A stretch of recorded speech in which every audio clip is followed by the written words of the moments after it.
মুখ্যমন্ত্রী বলছেন যে আমার নমিনেশন বাতিল করার চেষ্টা করেছিল মমতা ব্যানার্জি বলছেন। উনি 4টে কেস আছে, কেসে দেননি। আমি তো অবজেকশন করি, তো ওনাকে হারাবো, নমিনেশন কাটতে যাবো কেন? কিন্তু উনি তো অসত্য তথ্য দিয়েছেন। উনার বিরুদ্ধে 4টে মামলা আছে, শীতলকুচি সহ আসামে 3টে মামলা পেন্ডিং আছে, উনি দেননি। 6 নম্বর কলাম এপিডভিটে পূরণ করেননি। উনি যে এতদিন নির্বাচনে লড়ছেন, নির্বাচনের আইন কানুন সম্পর্কে উনার বা উনার অ্যাডভাইসারদের কোনো জ্ঞান নেই। আমি তো মনে করি নির্বাচন কমিশন যে মনোজ আগরওয়ালকে উঠতে বসতে গালাগালি করেন, জ্ঞানেশ কুমার বলেন জ্ঞানেশ কুমারকে, তারা দয়া করে আপনার নমিনেশনটা রেখে দিয়েছে। আপনি আগে উত্তর দিন তো, যেখানে দাঁড়িয়ে আছেন আপনি একটা দলের কাউন্সিলর বা পঞ্চায়েত আরেকটা দলের এমএলএ ক্যান্ডিডেট হতে পারেন, এটা বলুন তো। আপনার পলিটিক্যাল পার্টির রেজিস্ট্রেশনের নিয়ম হচ্ছে ভারতবর্ষে যে কোনো একটা রাজনৈতিক দলের সদস্য হতে হবে। যে কোনো দলের সিম্বলে দাঁড়াতে গেলে তার প্রাথমিক বিষয় হচ্ছে ওই পার্টির তাকে সদস্য হতে হবে। আপনি বলুন একই অঙ্গে কত রূপ? আমি অবজেকশন করিনি, জনগণই রিজেক্ট করবে। এটা হয় কখনো?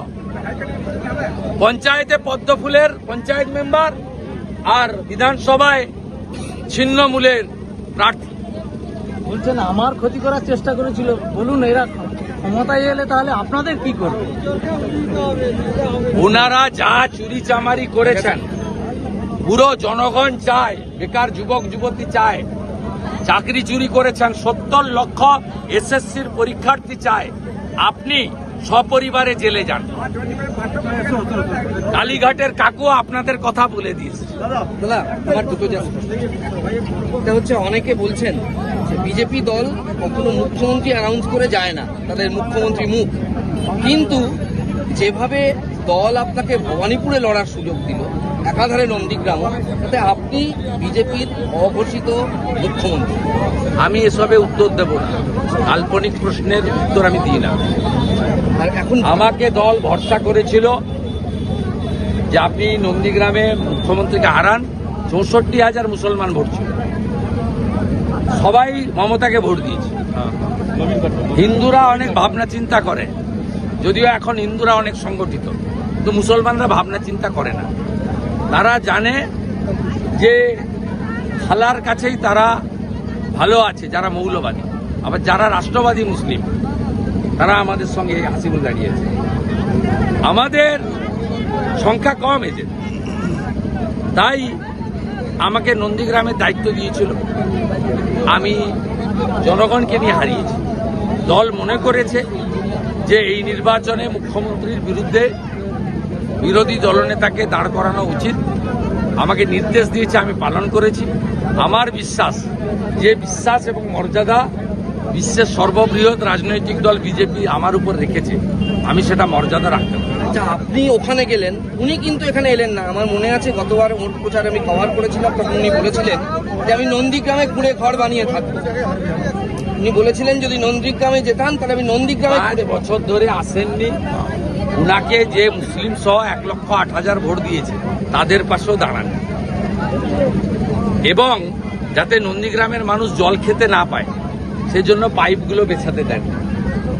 বিজেপি সরকার আসবে, নন্দীগ্রামের সমস্ত অসম্পূর্ণ কাজ আমরা করব। 30,000 যুবক বাইরের রাজ্যে থাকে, ক্ষুধার টানে, বিজেপি শাসিত রাজ্যে রোজগার করে, পশ্চিমবঙ্গে টাকা পাঠায়। সেই ছেলেদেরকে ফিরিয়ে এনে হাতে কাজ, পেটে ভাত, মাথায় ছাদ বিজেপির অঙ্গীকার।